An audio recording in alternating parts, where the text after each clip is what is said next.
নমস্কার। আজকের গল্প এ কেমন ছেলে। আপনারা দেখুন সন্তু এক্সক্লুসিভে। গ্রামের ছোট্ট এক ঘরে রিয়াদ নামে এক ছেলের জন্ম হয়। ছোটবেলা থেকেই সে ছিল খুব চুপচাপ এবং অদ্ভুত। তার চোখে একটা গভীরতা ছিল যা দেখে সবাই ভয় পেত। রিয়াদ কখনো অন্য বাচ্চাদের সঙ্গে খেলতো না, বরং একা ঘরে বসে অজানা কিছু নিয়ে ফিসফিস করত। মা ভাবত হয়তো সে বড় হলেই ঠিক হয়ে যাবে। এক রাতে গ্রামের এক বৃদ্ধ রিয়াদের বাড়ির পাশ দিয়ে যাচ্ছিল।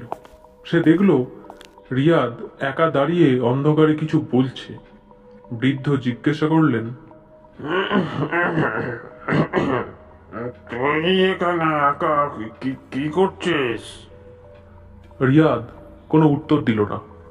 কিছুক্ষণ পর বৃদ্ধ তার গলা শুকিয়ে আসা অনুভব করলেন এবং অদ্ভুতভাবে তার শরীর ভারী হয়ে গেল। সকালে বৃদ্ধকে মৃত অবস্থায় পাওয়া গেল। গ্রামে গুজব ছড়িয়ে পড়ল রিয়াদের মধ্যে কিছু অস্বাভাবিক শক্তি আছে। কেউ কেউ বলল সে অভিশপ্ত। রিয়ার বড় বোন রিয়া ভাইয়ের এই অদ্ভুত আচরণ দেখে চিন্তিত হয়ে পড়ল। সে লক্ষ্য করল রিয়াদ রাতে একা কোথাও বেরিয়ে যায়। একদিন সে তার পিছু নিল। সে দেখল রিয়াদ গ্রামের এক পুরনো পোড়ো বাড়িতে ঢুকে যায়। রিয়া জানালা দিয়ে উকি দিয়ে দেখে রিয়াদ একটি বড় আয়নার সামনে দাঁড়িয়ে কাউকে ডাকছে। আচমকা আয়নায় এক ছায়া মূর্তি দেখা গেল। মূর্তিটি বলল,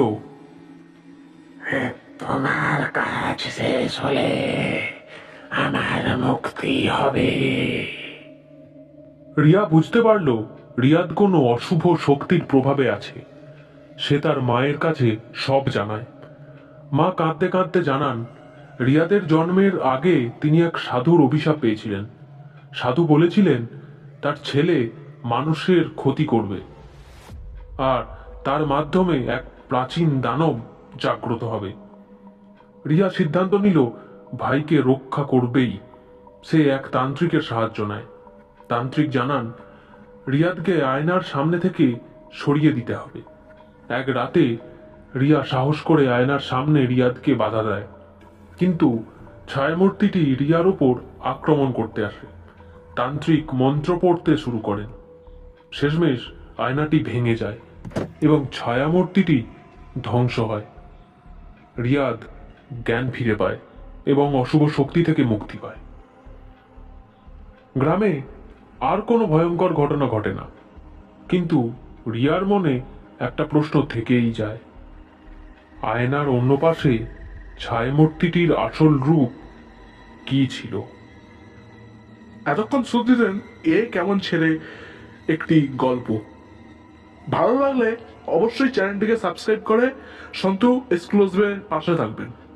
কমেন্টে আপনারা জানান কি কি গল্প শুনতে চান, সেই অনুযায়ী আমরা গল্প আনবো।